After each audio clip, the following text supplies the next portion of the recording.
આઝાદીના 78 વર્ષ પછી પણ છોટાઉદેપુર તાલુકાના અંત્રોલી જૂથના 12 ગામોમાં પાકા ડામર રસ્તા ન હોવાથી 15,000થી વધુ આદિવાસી ગ્રામજનો મૂળભૂત સુવિધાઓથી વંચિત છે।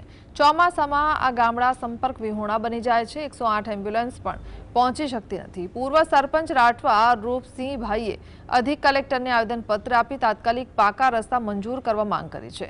ગર્ભવતી મહિલાઓ, વિદ્યાર્થીઓ અને દર્દીઓને ભારે હાલાકી ભોગવવી પડી રહી છે, જેને લઈને ગ્રામજનોમાં રોષ વ્યાપ્યો છે। આઝાદીના 78 વર્ષ થયા, આજ દિન સુધી ફળિયાને જોડતા એકબીજા ગામને જોડતા કાચા રસ્તાઓ છે અને એ રસ્તા પ્રાથમિક શાળાઓને જોડતા છે।